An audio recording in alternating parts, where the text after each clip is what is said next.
그러고 보니 어떤 일을 하고 계신지 여쭤보지 않았네요. 저는 반찬 가게를 운영하고 있습니다. 정인의 반찬 가게라고, 어머 정말요? 반찬집이라, 반찬집딸이면 음식 걱정은 없겠네. 수진의 손이 테이블 아래에서 떨리기 시작했다. 30년간 정직하게 일해온 엄마의 노력과 자존심이 한순간에 깔보는 말투로 무너지는 것 같다. 구독과 좋아요를 눌러주시면 매일 행복을 드리는 뒷집사연을 들려드릴게요. 수지는 거울 앞에서 온 매무새를 다듬었다. 오늘은 평생 기다려온 상견례 날. 3년 연애 끝에 준호와의 결혼을 앞두고 처음 만나는 예비 시어머니 앞에 설 생각을 하니 가슴이 쿵쿵거렸다. 엄마 이 블라우스 괜찮아요? 너무 화려하지는 않죠. 주방에서 마무리 손질을 하던 정희가 고개를 돌렸다. 딸의 불안한 눈빛을 읽은 그녀는 손을 잡고 다가왔다. 우리 딸 예쁘기만 하구나.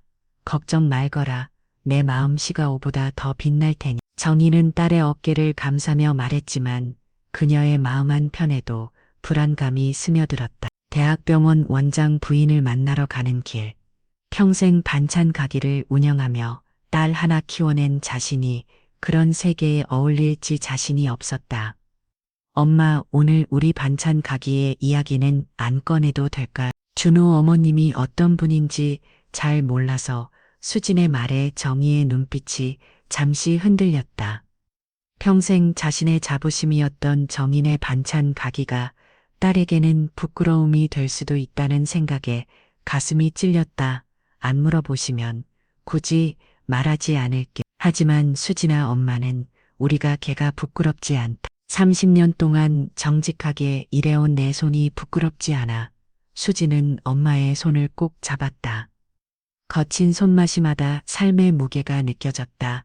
엄마 저도 자랑스러워요. 그냥 참 만남이니까 조심스러운 것뿐이에요. 호텔 라운지에 도착한 두 사람은 이미 와 있는 준호와 그의 어머니를 발견했다.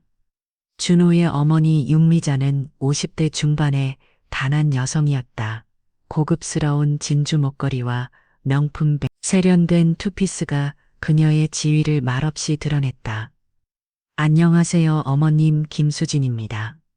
수진이 공손히 인사를 건넸다. 윤미자는 미소를 지으며 수진을 위아래로 훑쳤다. 어머 사진보다 더 예쁘네. 우리 준호가 복이 많구나. 그리고 정희를 향해 고개를 살짝 끄다. 처음 뵙겠어. 저희 아이아버지가 해외 세미나로 오늘 참석 못해 유감이네요. 정희는 겸손하게 인사를 건넸다. 아닙니다. 저야말로 이렇게 좋은 자리에 초대해 주셔서 감사합니다. 식사가 시작되고 대화는 겉보기에 순조롭게 흘러갔다. 윤미자가 수진에게 학창시절과 직장에 대해 물었고 수진은 조심스럽게 대답했다. 준호는 가끔 수진의 손을 잡아주며 안심시켰다. 여기 음식 정말 맛있지 않니? 이 호텔 셰프가 프랑스에서 공부한 사람이라 그런지 손맛이 남다르더라고. 윤미자가 말했다. 정희는 조심스럽게 고개를 끄다. 네, 정말 맛있습니다. 수진 씨는 요리 좀 하나요? 윤미자가 갑자기 물었다. 준호가 얼른 끼어들었다. 수진이 요리 정말 잘해요, 엄마. 저번에 해준 김치찌개는 정말 환상이었어요. 윤미자는 미소를 지었지만 그 미소가 눈까지 닿지는 않았다. 그럼 수진 씨는 어머니께 배웠겠네요. 정희가 부드럽게 대답했다. 아이가 어릴 때부터 격해서 조금씩 배웠죠. 아, 그러고 보니 어떤 일을 하고 계신지 여쭤보지 않았네요. 윤미자의 질문이 날카롭게 꽂혔다. 수진과 정희의 눈이 마주쳤다. 잠깐의 침묵 후 정희가 차분하게 대답했다. 저는 반찬 가게를 운영하고 있습니다. 정인의 반찬 가게라고 윤미자의 눈이 번쩍 빛났다. 그녀는 수진을 향해 웃음을 지으며 말했다. 어머, 그래요? 반찬 집딸이면 음식 걱정은 없겠네. 그 말에 담긴 미묘한 빈정거림과 웃음소리가 식당 안을 가득 채웠다. 준호가 당황한 표정으로 어머니를 바라봤지만 윤미자는 아무렇지 않게 웃음을 이어갔다. 준호 아버지가 좀 까다로워서 말이야. 병원 운영하느라 스트레스 받으면 입맛이 까다로워지거든. 반찬 집딸이니까 시집와서 시아버지 입맛 맞추는 건 문제 없겠다. 그치? 수진의 귀에 육미자의 말은 점점 멀어져 갔다. 머릿속이 하얗게 변하고 가슴이 조여들었다. 반찬 집딸이라는 말이 마추 낙인처럼 지켜 귓가에 맴돌았다. 평생 자랑스러웠던 엄마의 일이 이 자리에서는 하찮은 것으로 집을 대는 현실이 견딜 수 없었다. 그때 정희의 손이 테이블 위에 놓인 냅킨을 꼭 주는 모습이 보였다. 30년간 반찬을 만들며 굳어진 손 수진을 키우기 위해 밤낮 없이 일했던 그 손에 힘이 들어가는 것을 본 순간 수진의 가슴 속에서 무언가 타오르기 시작했다. 죄송합니다만 수진이 천천히 자리에서 일어났다. 목소리는 떨렸지만 눈빛은 단단했다. 저는 반찬 집딸이 아니라 김수진입니다. 그리고 제 어머니는 30년간 정직하게 한 가게를 일곤 사업 가십니다. 윙미자의 웃음이 멈췄다. 아니, 내가 뭐 잘못 말했냐. 너무 예민한 거다니. 준호가 당황한 표정으로 수진의 손을 잡으려 했지만 수진은 한 걸음 물러났다. 준호 씨, 미안해요. 이런 자리에서 말하기는 싫지만 우리 그만해요. 결혼 못할 것 같아요. 식당 안이 주의 죽은 듯 조용해졌다. 윙미자는 놀란 표정으로 수진을 바라봤다. 이게 무슨 소리야? 농담도 못 알아듣는 아이를 면으로 들이버렸네. 그때 정희가 천천히 자리에서 일어났다. 그녀의 눈빛은 평온했지만 그 안에 담긴 위험은 누구도 범죽할 수 없는 것이었다. 윤 여사님, 이 자리 이대로 끝내겠습니다. 제 딸이 사랑하는 사람과 행복하게 바랐지만 그 사랑이 딸의 자존심보다 중요하지 않습니다. 30년간 반찬을 만들며 깨달은 게 하나 있습니다. 음식에 담긴 마음이 맛을 좌우한다는 것. 오늘 이 자리의 맛은 이미 망가졌네요. 정희는 수진의 손을 잡고 돌아서었다. 뒤에서 준호의 당황한 목소리와 윙미자의 버럭거림이 들렸지만 모녀는 돌아보지 않았다. 호텔을 나서는 순간 수진의 눈에서 눈물이 흘러내렸다. 하지만 그것은 슬픔의 눈물만은 아니었다. 자신의 엄마를 세상에서 가장 자랑스러워하는 딸의 결국 꺾이지 않을 자존심의 눈물이었다. 집으로 돌아오는 택시 안 수진과 정희는 말없이 창밖을 바라보았다. 빗방울이 유리창에 부딪히는 소리 많이 차 안을 채웠다. 정희는 딸의 손을 꼭 잡아주었다. 말은 없었지만 그 손길에는 괜찮다. 내 선택을 존중한다는 위로가 담겨 있었다. 현관문을 열고 들어서자 평소와 다름없는 집안 풍경이 두 사람을 맞이했다. 반찬통이 가지런히 정리된 주방, 오래된 소파, 달력에 빨간 펜으로 동그라미 쳐진 상견례 일정. 그러나 이제 모든 것이 달라졌다. 엄마, 저 괜찮아요. 수진이 억지 웃음을 지으며 말했. 정희는 딸의 눈빛에서 흔들림을 읽었다. 괜찮지 않아도 좋아. 우리 딸. 수진은 자신의 방으로 들어가 문을 닫았. 침대에 엎드려 베개 얼굴을 파묻었다. 3년이라는 시간이 물거품이 되었다. 준호와의 첫 만남, 영화관 데이트, 생일마다 받았던 편지들. 그 모든 순간이 주마순처럼 스쳐 지나갔다. 내가 너무 성급했. 그냥 참고 넘어갔어야 했을까. 하지만 반찬 집딸이란 말에 담긴 육미자의 눈빛과 비웃음이 떠오를 때마다 가슴이 조여들었다. 더 괴로운 것은 그 순간 준호가 자신을 지켜주지 않았다는 사실이었다. 수진의 휴대폰이 진동했다. 준호였다. 수진아, 제발 전화 좀 받아. 어머니가 그런 의도는 아니었어. 오해야. 메시지를 잃고 또 잃었지만 수진은 답장을 보내지 않았다. 준호의 전화가 여러 번 왔지만 모두 무음으로 넘겼다. 밤이 깊어갈수록 마음속 혼란은 더 커져갔다. 사랑이 정말 이런 걸까? 내가 과민한 걸까? 아니면 내 자존심이 사랑보다 중요한 걸까? 한편 준호의 집 육미자는 거실을 서성이며 분통을 터뜨렸다. 말 한마디에 파원이라니. 요즘 애들은 도대체 어떻게 된 거야? 내가 뭐 그렇게 잘못 말했다고. 준호는 굳은 표정으로 소파에 앉아 있었다. 어머니의 말이 귀가로 흘러들어오지만 그의 머릿속에는 수진의 상처받은 눈빛만 맴돌았다. 어머니, 준호가 마침내 입을 열었다. 왜 그런 말씀을 하셨어요? 반찬 집딸이라는 말이 어머니도 수진이 상처받을 거라는 걸 아셨잖아요. 육미자가 발걸음을 멈추고 아들을 노려보았다. 내가 못 틀린 말했니? 수진이 반찬 집딸아니니 너무 예민한 거야. 세상에 그런 것 가지고 파원이라니. 어머니, 그건 수진이 자랑스러워하는 어머니의 일이에요. 제가 얼마나 그 이야기 들으면서 감동했는지 아세요? 30년 동안 한결같이 정성으로 반찬을 만들어 오신 분이라고요. 육미자는 코웃음을 찼다. 그래, 그 정성으로 만든 반찬 팔아서 내 약혼녀 키웠으니 고마워해야지. 하지만 우리 집안에 시집 오려면 그 정도 농담은 받아들일 줄 알아야지. 준호는 손으로 얼굴을 감싸다. 어머니와 수진 두 사람 사이에서 그는 무력감을 느꼈다. 수진을 사랑했지만 평생 자신을 키워준 어머니를 거슬릴 수도 없었다. 한편 정인의 반찬 가게 자정이 넘은 시간, 정인은 홀로 주방에 앉아 내일 판매할 반찬을 준비하고 있었다. 30년 동안 한결같이 해온 일이었다. 반찬을 닫는 손길은 능숙했지만 눈가에는 눈물이 고여 있었다. 정인 씨, 이 늦은 시간까지 일하세요? 늦은 시간 가게 문을 열고 들어온 사람은 옆 건물 구두방 최 씨였다. 30년 단골이자 오랜 이육이었다. 네, 내일 장사 준비요.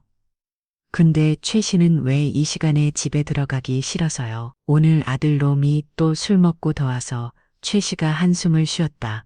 근데 정인 씨 안색이 안 좋네. 무슨 일 있었어? 정인은 잠시 망설이다. 반찬 그릇을 내려놓았다. 오늘 수진이 상견례가 있었어요. 아이고, 드디어 어땠어요? 준호라는 청년 좋다면서요. 정희의 눈에서 눈물이 흘러내렸다.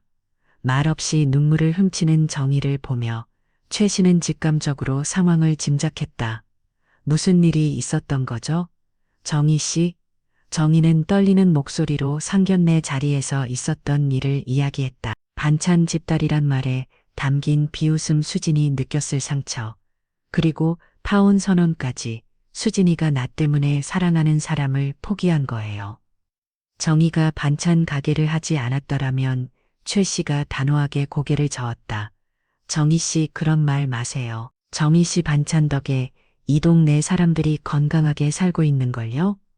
자부심을 가져야죠. 정희는 고개를 들어 벽에 걸린 사진을 바라보았다. 어린 수진이 반찬 통을 들고 환하게 웃고 있는 사진이었다. 정희 씨는 수진이가 행복했으면 좋겠어요. 그게 제 욕심이었나 봐요. 정희 씨, 수진이는 행복할 거예요. 당신 딸이니까 정희 씨처럼 강하고 따뜻한 마음을 가진 사람, 딸이니까. 최 씨의 말에 정희는 미소를 지었다. 그리고 다시 반찬을 담기 시작했다.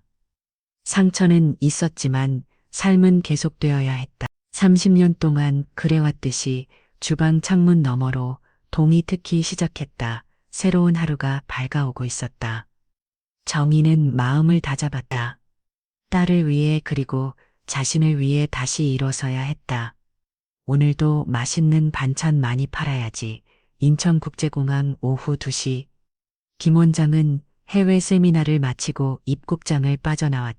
일주일간의 일정이 피곤했지만 새로운 의료기술을 배운 기쁨의 발걸음은 가벼웠다. 핸드폰을 켜자마자 비서의 메시지가 쏟아졌다. 원장님, 무사히 도착하셨습니까? 내일 병원 회의 자료 준비해 두었습니다. 윤 이사님께서 연락 달라고 하셨습니다. 아드님께서 2번 병원에 찾아왔었습니다. 마지막 메시지에 김 원장의 눈썹이 올라갔다. 준호가 병원에 찾아온 것은 드문 일이었다. 무슨 일이 있었던 걸까? 운전기사가 기다리고 있는 차에 올랐다며 준호에게 전화를 걸었지만 연결되지 않았다. 우리 집으로 갑시다. 차 안에서 김 원장은 창밖을 바라보며 생각에 잠겼다. 출국하기 전 아내가 준호의 상견례가 있을 거라고 했던 기억이 났다. 3년 연애한 여자친구와의 결혼을 진지하게 생각하는 아들이기 특했다. 의사가 되기를 바랐지만 경영학을 선택한 아들이기에 처음으로 자랑스러운 느꼈던 순간이었다. 기사님 상견례는 어떻게 됐는지 아십니까? 기사가 백미로 김 원장을 바라보았다. 글쎄요, 부인께서 별 말씀이 없으셨는데요. 김 원장은 고개를 끄다. 어쩌면 좋은 소식을 직접 전해주려는 아내의 배려일지도 모른다고 생각했다. 집에 도착하자 평소와 다른 분위기가 느껴졌다. 현관에 놓인 구두가 흐트러져 있었고 평소 반듯하게 정리되어 있던 거실의 옷가지가 널브러져 있었다. 여보 도착했어요. 김 원장의 목소리에 윙미자가 방에서 나왔다. 평소의 단정한 모습과 달리 머리가 흐트러져 있었고 얼굴에는 피곤함이 역력했다. 당신 왔어요. 김 원장은 아내의 얼굴을 살피며 물었다. 무슨 일이 있었어? 집안이 이렇게 어지럽고 준우는 윙미자는 한숨을 쉬며 소파에 앉았다. 그 애가 미쳤어요. 완전히 무슨 소리야? 준우가 어떻게 됐다는 거야. 상견례 날 그 여자가 갑자기 파혼을 선언하고 나가버렸어요. 내가 무슨 큰 잘못이라도 한 것처럼요. 그 후로 준우는 집에도 잘 안 들어오고 들어와도 말도 없이 방에만 처박혀 있어요. 김 원장의 표정이 심각해졌다. 파혼 무슨 일이 있었길래 윙미자가 손을 휘저었다. 아니, 제가 뭐 잘못한 게 있나요? 그저 반찬 집딸이면 음식 솜씨가 좋겠다고 농담 한마디에 쓸 뿐인데 그게 뭐 그렇게 큰 모욕이라고. 반찬집 김 원장의 눈빛이 변했다. 네, 그 여자 어머니가 무슨 반찬 가기를 한대요. 내가 뭐 그런 거 상관없다고 생각했지만 어쨌든 알아두면 좋을 것 같아서 물어본 거예요. 그랬더니 갑자기 파혼을 선언하고 나가버린 거죠. 김 원장은 말없이 가방을 내려놓고 방으로 향했다. 준우 지금 어디 있지? 글쎄요, 아마 회사에 있겠죠. 요즘은 집에 잘 안 들어와요. 김 원장은 준우에게 다시 전화를 걸었다. 이번에도 연결음이 올렸지만 여전히 받지 않았다. 문자를 보냈다. 준우야, 아빠 귀국했다. 오늘 저녁에 꼭 집에 와라. 할 말이 저녁 8시 김 원장은 서재에서 책을 보고 있었다. 현관문이 열리는 소리가 들렸다. 준우였다. 아버지 오셨어요? 서재 문이 열리고 준우가 들어왔다. 평소의 단정한 모습과 달리 수염이 자란 얼굴에 피곤함이 가득했다. 눈 밑에 다크서클이 깊어져 있었다. 들어오너라 앉아라. 준우는 아버지 앞 소파에 앉았다. 둘 사이에 침묵이 흘렸다. 내 엄마한테 상견례 날 있었던 일 들었어. 준우가 고개를 숙였다. 죄송합니다. 아버지, 체면 구기계에서 김 원장은 아들을 가만히 바라보았다. 40년 넘게 의사로 살아오며 수많은 환자들의 얼굴을 봐왔지만 자신의 아들의 마음은 제대로 읽어본 적이 없다는 생각이 들. 내 마음은 어떤 이 정말 그 사람을 사랑했던 건. 이 준우의 눈에 눈물이 고였다. 네, 정말 사랑했습니다. 지금도 사랑합니다.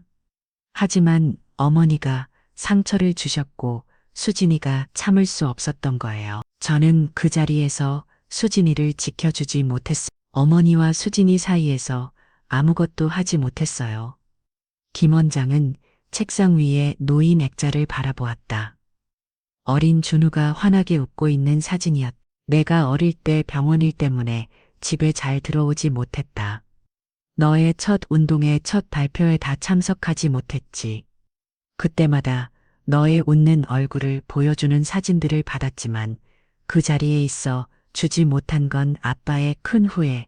난 준우는 의아한 표정으로 아버지를 바라보았다. 지금 내가 느끼는 무력감 나도 잘한다. 하지만 이건 알아둬라. 인생에서 가장 후회되는 건 사랑하는 사람을 지키지 못한 순간들이야. 내가 너의 어린 시절을 지키지 못했듯이 김 원장의 진심 어린 말에 준우의 눈에서 눈물이 흘러내렸다. 그러니 질문 하나만 하면 그 여자 어머니가 운영하는 반찬 가게 이름이 뭐라고 했지? 준우가 고개를 들었다. 정인의 반찬 가게 뭐라고 했어요? 왜 물으시는 거죠? 김 원장의 표정이 확 굳어졌다. 마치 얼음이 얼어붙는 듯한 차가 오미 그의 눈에 스쳤다. 정인 김정의 준우가 고개를 끄덕였다. 네, 김정희 여사님이세요? 아버지, 혹시 아세요? 김 원장은 천천히 자리에서 일어났다. 창가로 걸어간 그는 멀리 도시의 불빛을 바라보았다. 30년 전의 기억이 물밀듯이 밀려왔다. 작은 하숙집, 형편이 어려 학비와 생활비를 감당하기 힘들었던 시절. 매번 밀린 하숙비를 눈 감아주던 하숙집 아주머니의 따뜻한 밥, 그리고 부엌에서 엄마를 돕던 어린 소녀 정이. 준우야, 내일 아침 일찍 나와라. 같이 가볼 데가 있다. 준우는 의아한 표정으로 물었다. 어디요? 정인의 반찬 가. 이른 아침 김 원장의 차가 도심을 빠져나가고 있었다. 운전석에는 김 원장, 조수석에는 준우가 앉아 있었다.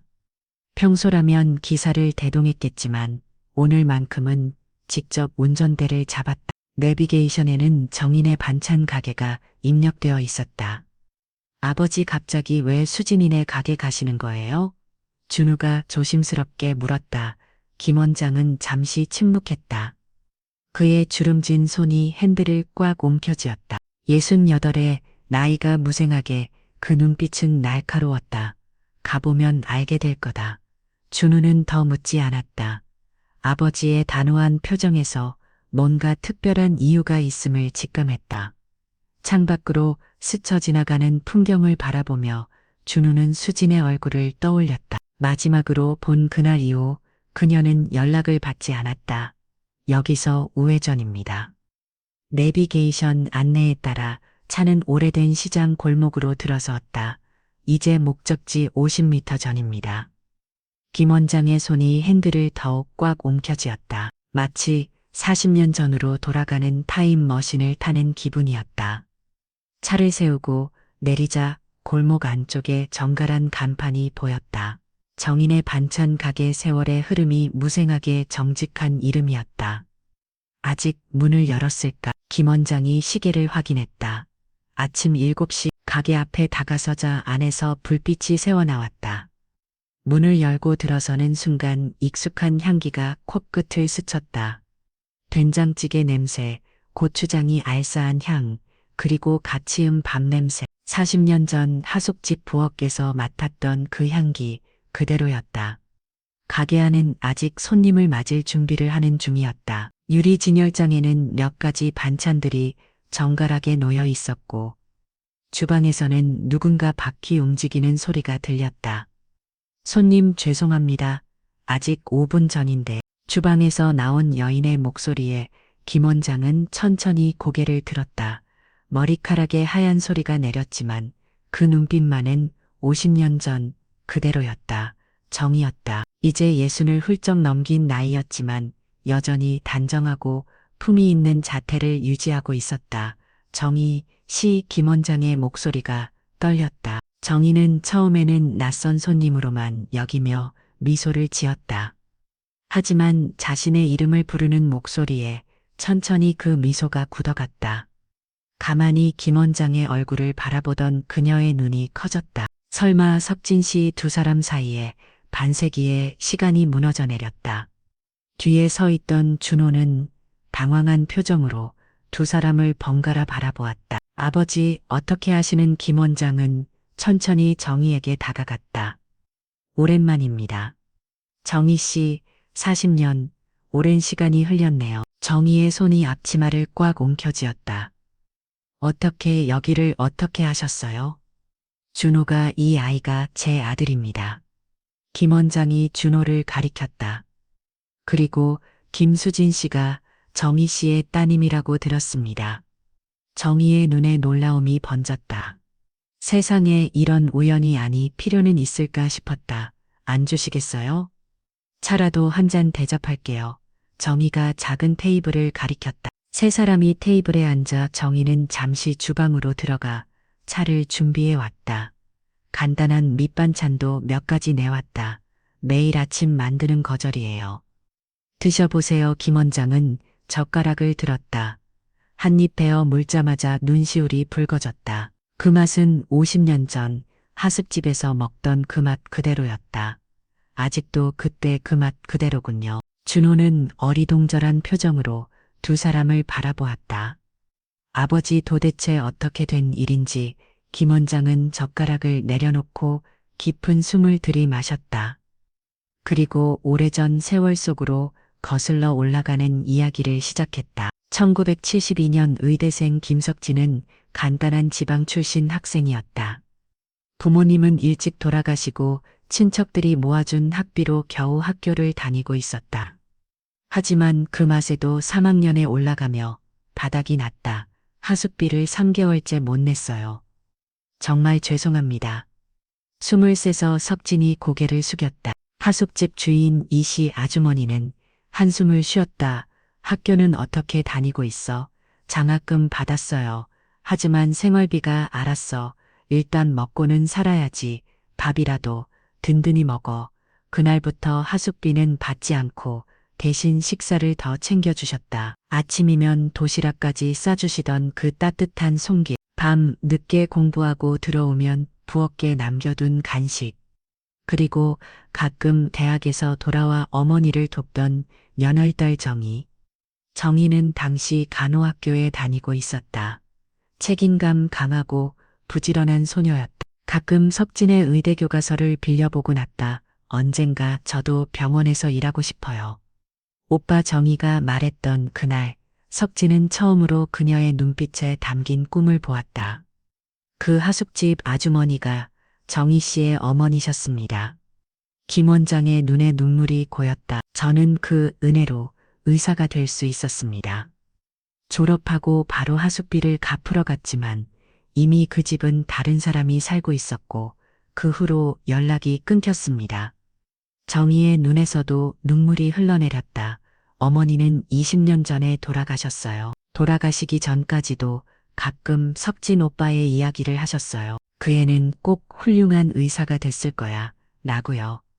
준호는 말없이 두 사람의 대화를 듣고 있었다. 아버지의 과거, 그리고 수진의 어머니와의 인연. 모든 것이 운명처럼 이어져 있었다. 그런데 어떻게 간호학교 다니던 분이 반찬 가게를 하게 되셨나요? 김 원장이 물었다. 정희는 쓸쓸한 미소를 지었다. 결혼 후에 남편이 사업에 실패하고 갑자기 세상을 떠났어요. 어린 수진이를 키워야 했죠. 어머니에게 배운 음식 솜씨가 제가 가진 유일한 재산이었어요. 처음에는 작은 반찬 가기로 시작해서 어느덧 40년이 흘렸네요. 김 원장은 정희의 손을 꼭 잡았다. 50년 전 당신 어머니의 밥상이 저를 살렸습니다. 그리고 지금 당신의 딸과 제 아들이 정희의 눈빛이 흔들렸다. 석진 씨 아니 원장님 상견례 날 있었던 일 하셨나요? 김 원장의 표정이 굳어졌다. 네, 어제 알았습니다. 아내가 정말 죄송합니다. 정희는 고개를 저었다. 아니에요. 그건 우리 아이들의 일이니까요. 아닙니다. 이건 우리 모두의 일입니다. 김 원장이 단호하게 말했다. 제가 해결하겠습니다. 그 순간 가게 문이 열리고 누군가 들어왔다.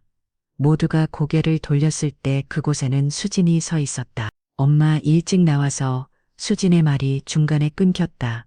준호와 눈이 맞을 친구다. 그리고 그 옆에 앉아있는 낯선 노신사, 수진아. 준호가 벌떡 일어났다. 수진은 당황한 표정으로 한 걸음 물러섰다. 정희가 급히 일어나 수진의 손을 잡았다. 수진아, 이분은 김 원장님이야. 준호 아버님이시고 엄마의 오랜 인연이신 분이야. 수진의 눈이 커졌다. 그리고 그 순간 김 원장의 표정에서 준호를 닮은 눈매를 발견했다. 세 사람의 인연이 마침내 하나로 연결되는 순간이었다. 해가 서쪽으로 기울기 시작한 오후 김 원장은 정인의 반찬 가기를 뒤로하고 병원으로 향했다. 운전석이 앉은 그의 얼굴은 복잡한 감정으로 가득했다. 반세기 전 자신을 살린 은인의 딸을 만난 감격, 그리고 자신의 아내가 그런 소중한 인연을 모욕했다는 분노가 교차했다. 아버지, 괜찮으세요? 조수석이 앉은 준호가 조심스럽게 물었다. 김 원장은 깊은 한숨을 내쉬다. 인생이라는 참 이상한 것이군. 40년 전의 인연이 이렇게 다시 이어질 줄 누가 알았겠니? 저는 수진이에게 정말 미안해요. 그날 어머니를 말리지 못했어요. 내가 미안해할 일이 아니다. 이건 어른들이 해결할 문제야. 병원에 도착한 두 사람은 원장실로 향했다. 간호사들과 의사들이 깍듯이 인사를 건넜지만 김 원장은 평소와 달리 무거운 표정으로 가볍게 고개만 끄다 모두가 느꼈다. 오늘의 원장님은 평소와 다르다는 것을. 원장실 문을 잡아자 김 원장은 휴대폰을 꺼내 집으로 전화를 걸었다. 아내 윤미자가 받았다. 여보, 오늘은 일찍 들어오실 거예요? 그래, 집에 있어요. 할 이야기가 있으니 내가 들어갈 때까지 어디 가지 말고 기다려요. 전화를 끊고 김 원장은 창가로 걸어갔다.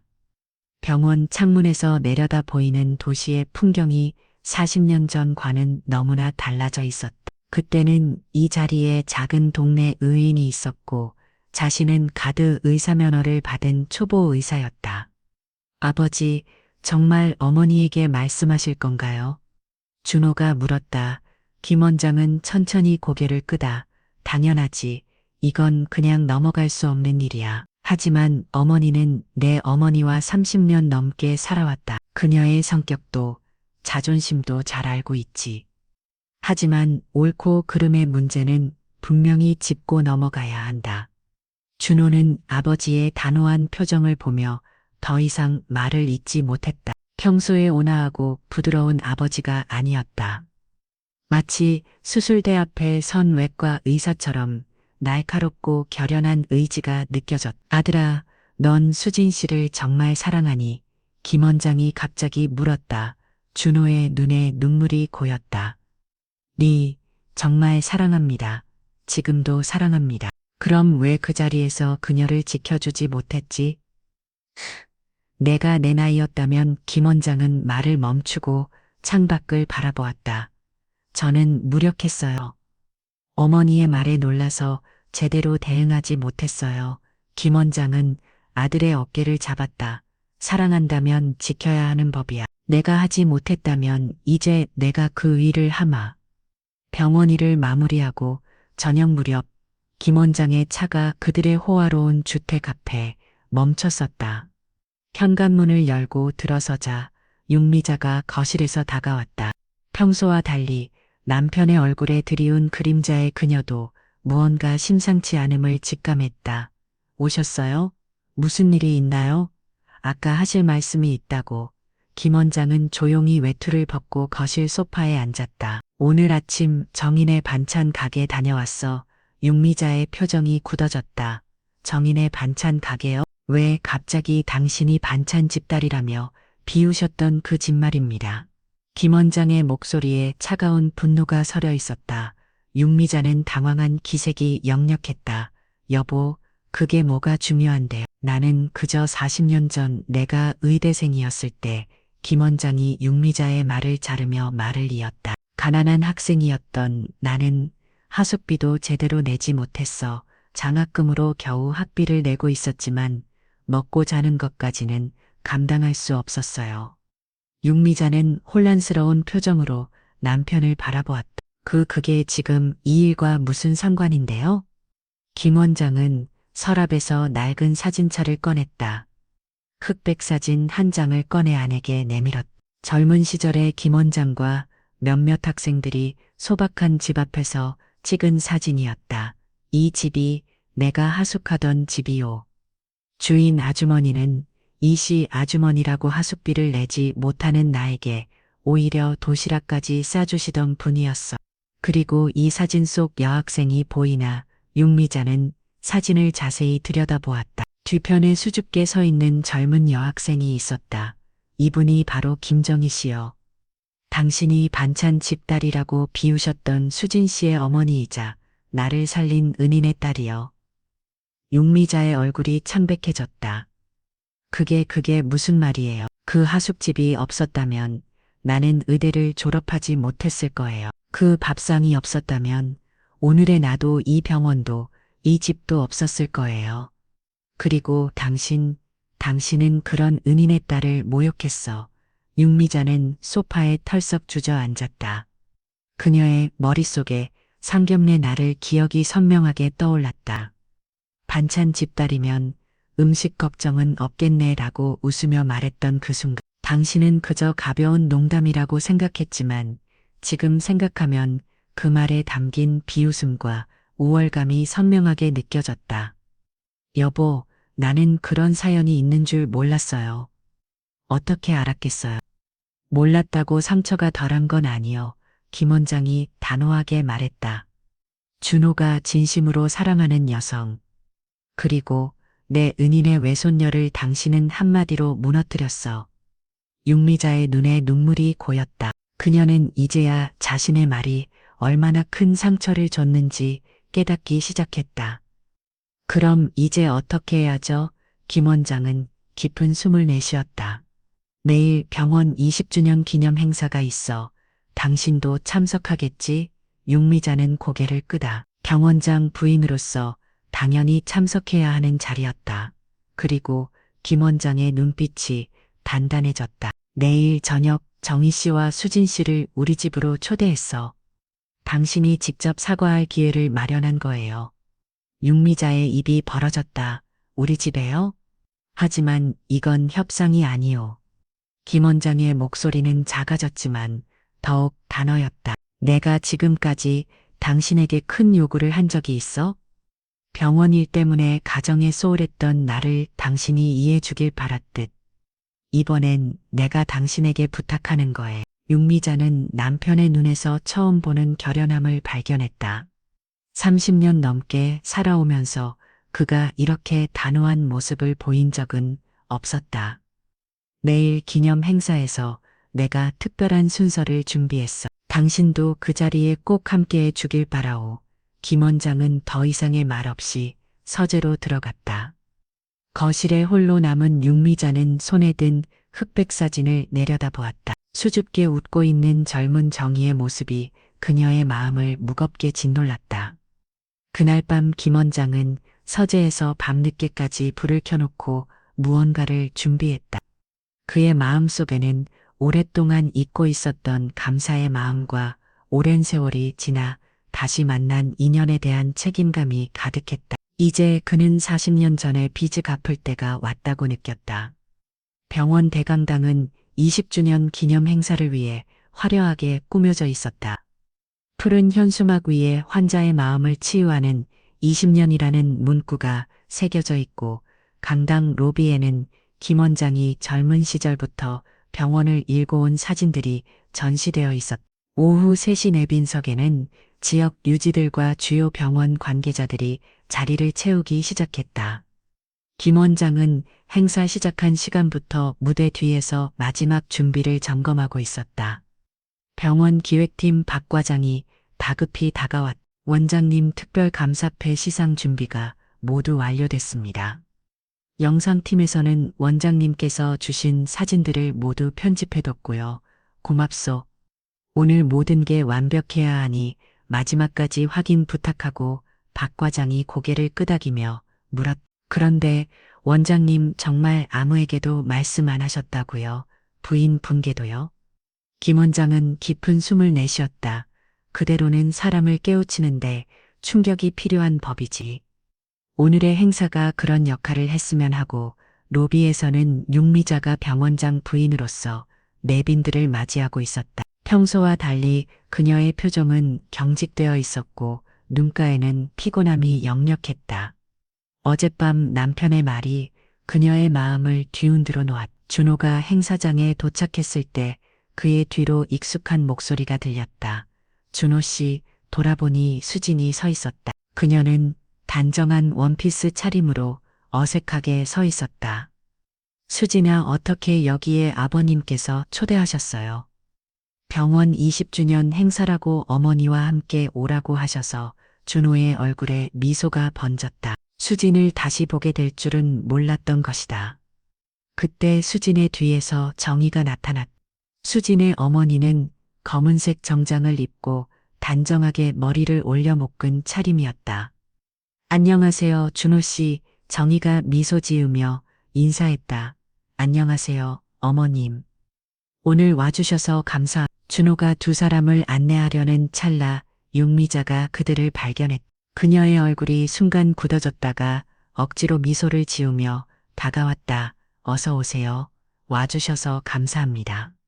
정희와 윤미자가 마주한 순간 공기가 얼어붙는 듯 하지만 정희는 품위 있게 고개를 숙여 인사했다. 초대해 주셔서 감사합니다. 윤 여사, 윤미자는 어색하게 웃으며 목례로 대답했다. 준호는 수진과 정희를 특별 내빈석으로 안내했다. 그곳은 가장 앞줄.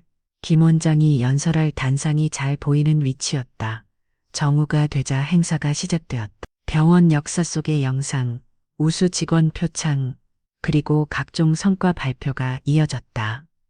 모든 순서가 끝나고 마지막으로 김 원장의 기념사 순서가 다가왔다.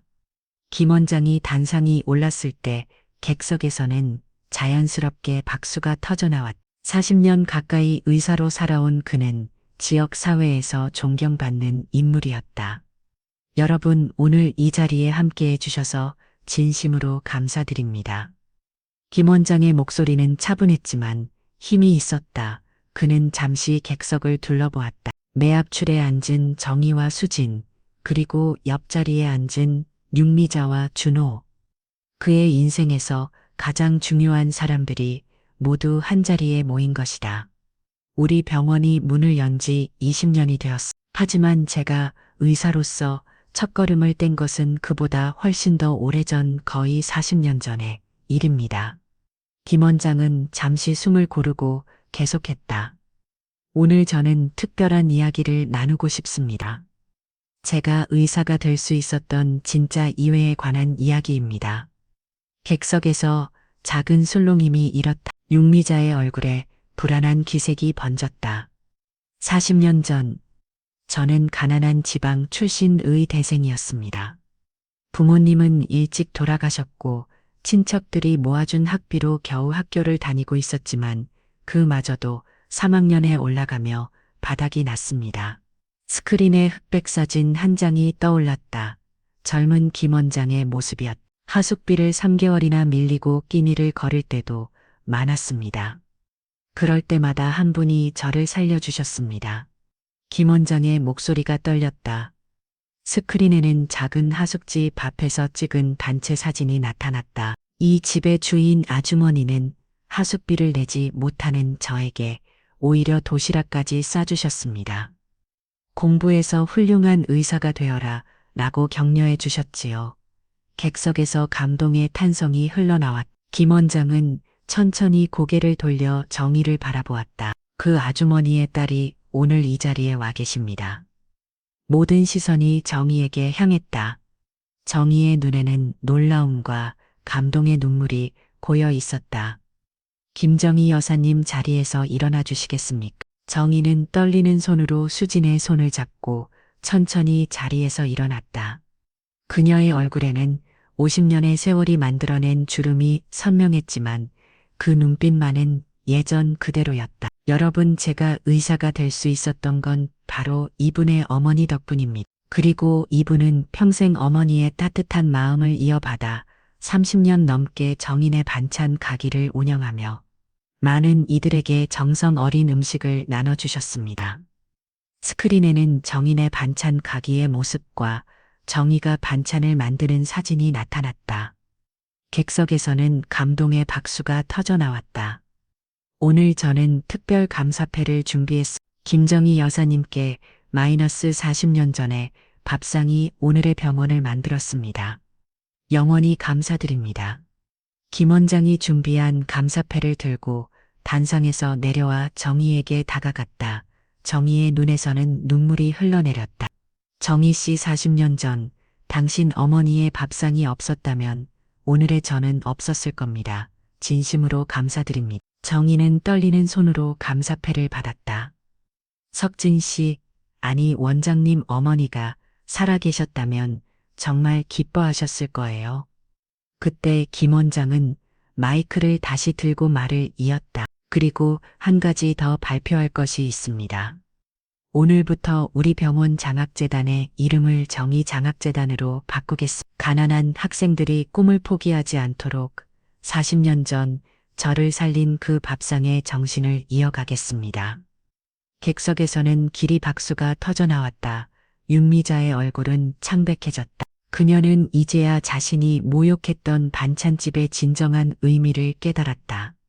그것은 단순한 가게가 아니라 남편의 인생을 구한 은인의 정신이 이어지는 소중한 공간이었던 것이다. 행사가 끝나고 사람들이 하나둘 빠져나갈 때 윤미자는 자리에 못 박힌 듯 앉아 있었다. 준호가 조심스럽게 어머니의 어깨를 두드렸다. 어머니 가실까요? 윤미자는 천천히 고개를 들었다. 그녀의 눈에는 깨달음의 빛이 서려 있었다. 아니, 내가 해야 할 일이 있고. 그녀는 천천히 자리에서 일어나 정희와 수진이 있는 곳으로 걸어갔다. 두 사람은 김 원장과 이야기를 나누고 있었다. 윤미자가 다가오자 대화가 멈췄다. 정희 씨, 윤미자의 목소리가 떨렸다. 제가 말씀드릴 게 있습니다. 병원 행사장 사람들이 하나 둘 빠져나가는 가운데 윤미자는 정희와 수진 앞에 서 있었다. 그녀의 얼굴에는 평생 한 번도 보인 적 없는 겸손함이 깃들어 있었다. 정희 씨, 윤미자의 목소리가 떨렸다. 저에게 말씀을 드릴 시간을 주시겠어요? 정희는 잠시 윤미자를 바라보다가 천천히 고개를 끄겼다. 김 원장이 내를 위한 조용한 공간을 안내었다. 병원 옥상 정원이었다. 푸른 하늘 아래 도시가 내려다 보이는 그곳에서 네 사람은 나란히 서 있었다. 윤미자는 깊은 숨을 들이마셨다. 그리고 갑자기 그 자리에서 무릎을 꿇었다. 어머니 준호가 놀라 외쳤다. 괜찮아, 준호야. 윤미자가 아들을 진정시켰다. 그녀의 눈에는 눈물이 고여 있었다. 정희 씨, 수진 씨 정말 죄송합니다. 윤미자의 목소리가 떨렸다. 제 웃음이 제 체면이 사람의 마음을 다치게 했습니다. 공기 중에 긴장감이 감돌았다. 수지는 당황한 얼굴로 어머니를 바라보았고 정희는 조용히 윤미자를 바라보고 있었다. 상견례 날 저는 반찬집딸이라는 말로 당신의 평생일을 모욕했습니다. 그것이 얼마나 큰 상처가 될지 생각하지 못했어요. 윤미자의 목소리가 흔들렸다. 오늘 남편의 이야기를 듣고 그 반찬 가게가 얼마나 소중한 의미를 가진 곳인지 알게 되었습니다. 윤미자의 눈에서 눈물이 흘러내렸다. 65년 인생에서 그녀가 이렇게 누군가에게 무릎 꿇고 사과한 적은 한 번도 없었다. 저는 제가 가진 것들이 저의 노력만으로 얻어진 것이라고 생각했어요. 하지만 오늘 알았습니다. 제 남편이 제 가족이 이만큼 살 수 있었던 건 당신 어머니의 그 밥상 덕분이었다는 것을. 정희가 천천히 다가가 윤미자의 팔을 잡았다. 일어나세요. 윤 여사님, 이러실 필요 없어요. 윤미자는 고개를 저었다. 아니요, 이렇게라도 제 마음을 전해야 해요. 제 오만함이 두 아이들의 사랑까지 망칠 뻔했습니다. 정말 죄송합니다. 정희는 부드럽게 윤미자를 일으켰다. 그녀의 눈빛은 따뜻했다. 사람은 다 실수를 합니다.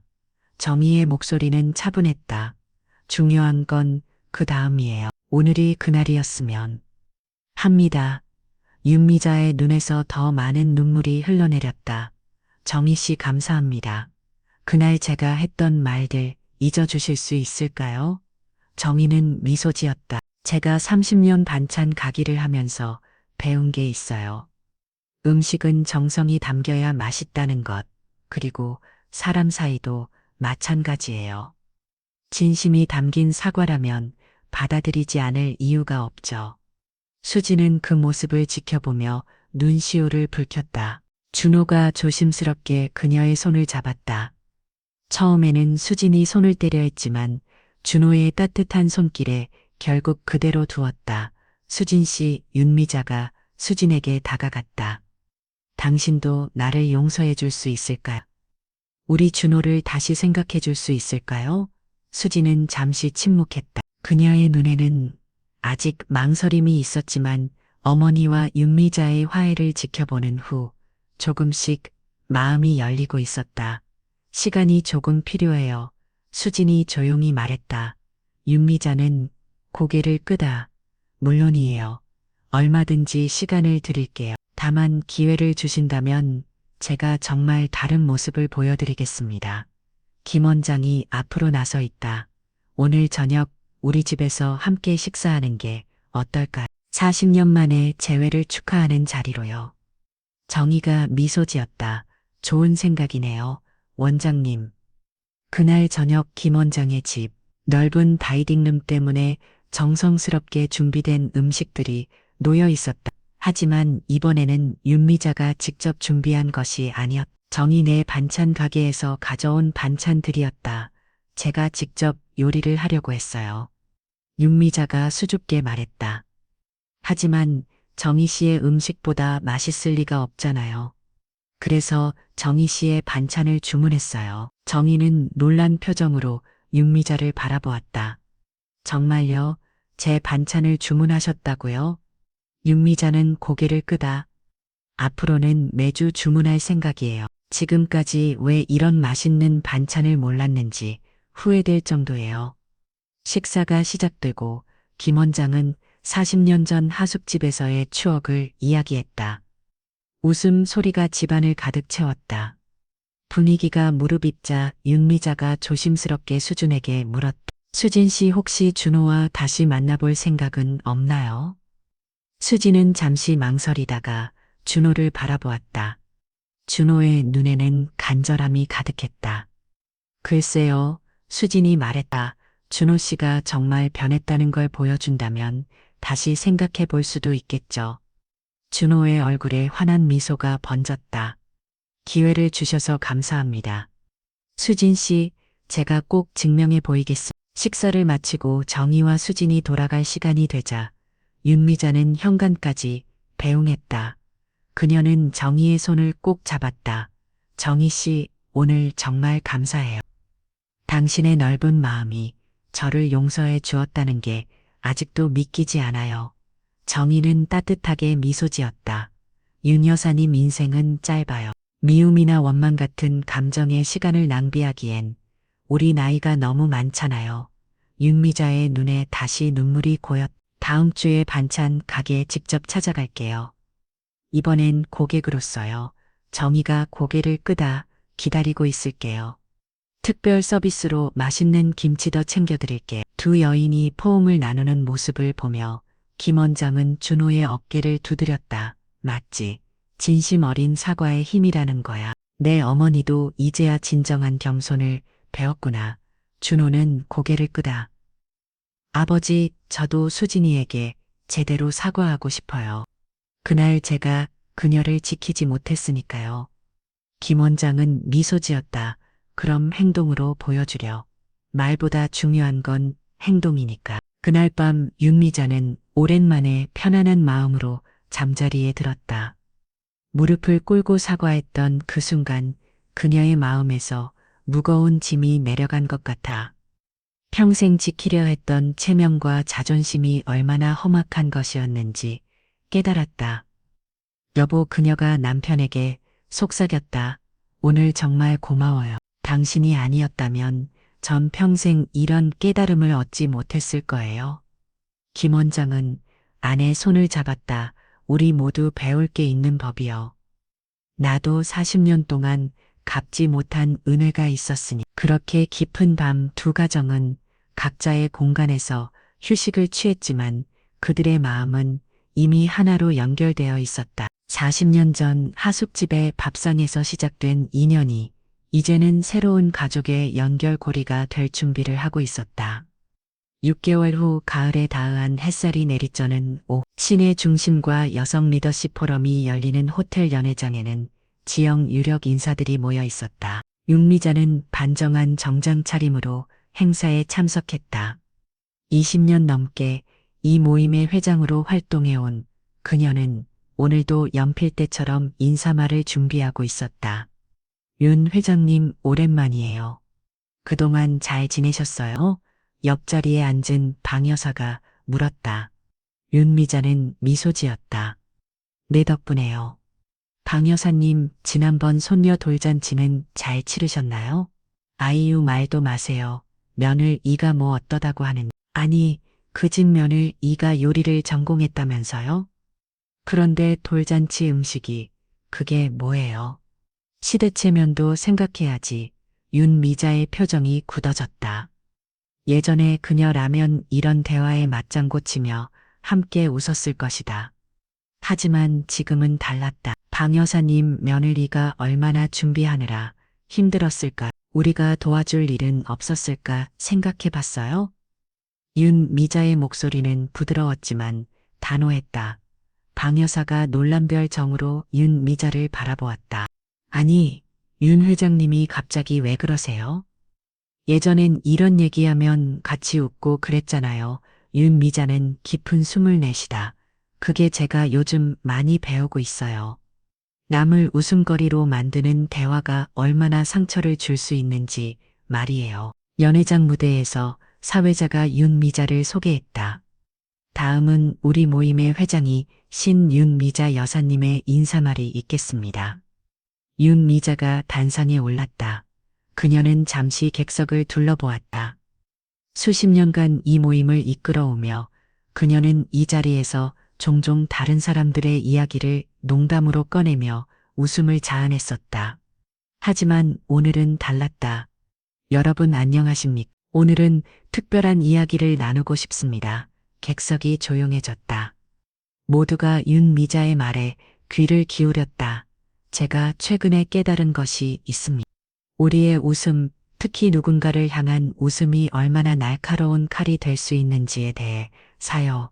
윤미자의 목소리가 떨렸다. 그녀는 자신의 변화 과정을 솔직하게 이야기했다. 아들의 예비 며느리를 모욕했던 일, 그리고 그것이 어떻게 자신의 인생을 바꿔놓았는지에 대해 그 이후로 저는 다시는 남을 웃을게 웃지 못하게 되었습니다. 왜냐하면 그런 웃음 뒤에는 항상 누군가의 상처가 있다는 것을 알게 되었기 때문입니다. 객석에서는 어색한 침묵이 감돌았다.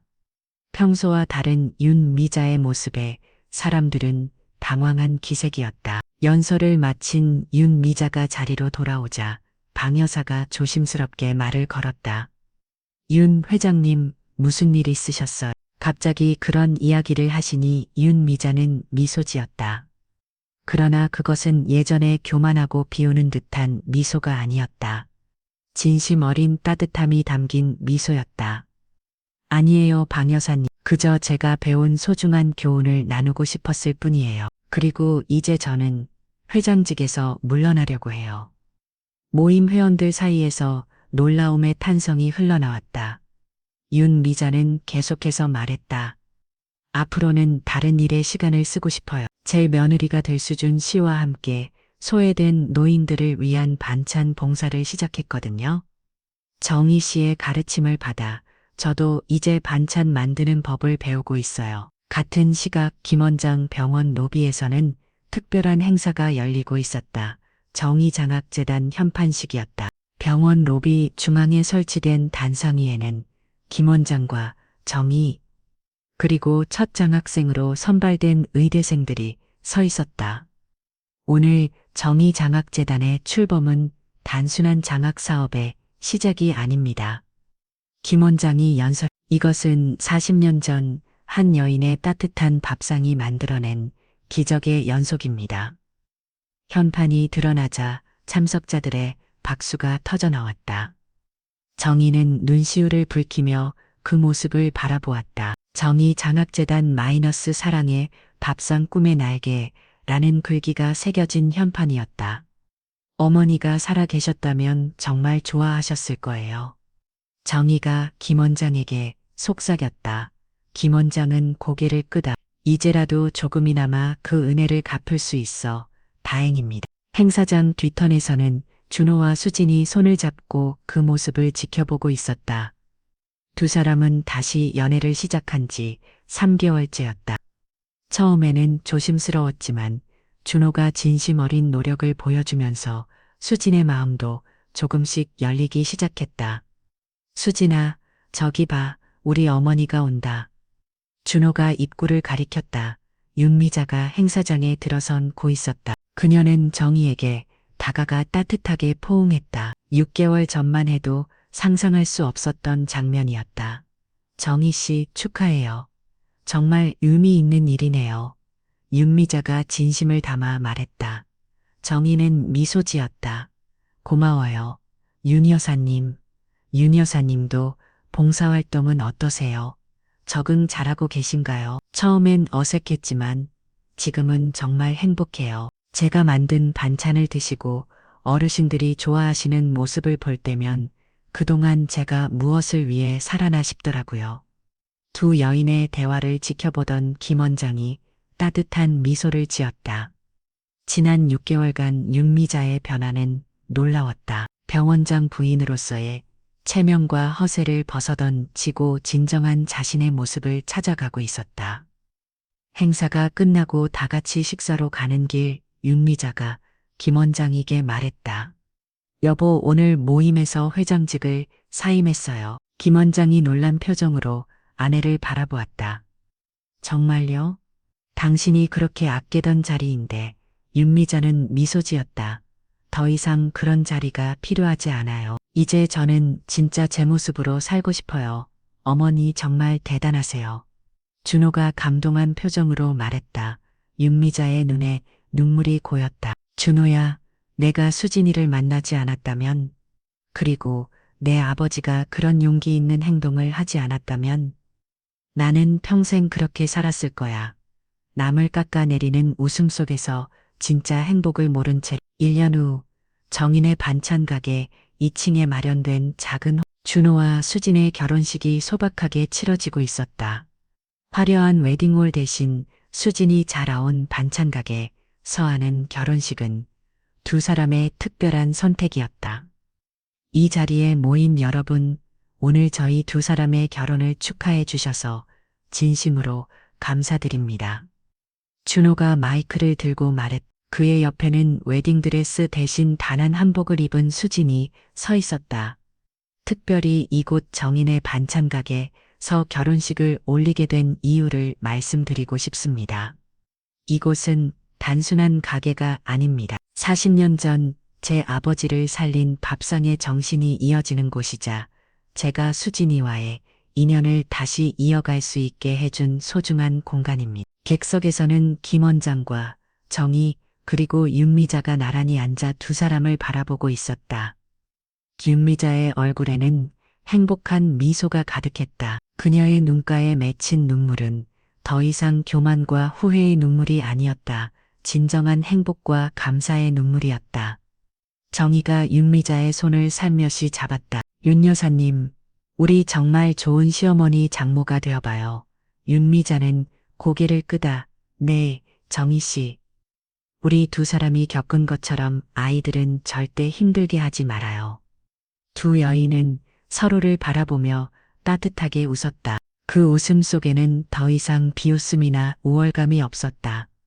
오직 서로를 이해하고 존중하는 마음만이 담겨 있었다. 해질 무렵 가게 앞 작은 정원에서 신혼부부가 하객들과 마지막 인사를 나누고 있을 때 정희와 윤미자는 병원 현판이 보이는 작은 언덕에 올라 서양을 바라보고 있었다. 우리만의 방식으로 두 사람은 작은 미소를 교환했다. 그들의 관계는 완벽하지 않았고 어쩌면 세상의 눈으로 보면 너무 극적인 화해지도 있었다. 하지만 그것은 그들만의 특별한 인연이었다. 오랫동안 자존심과 오해로 가로막혀 있던 마음이 이제는 서로를 이해하고 존중하는 따뜻함으로 채워졌다. 인생은 참 묘한 것 같습니다.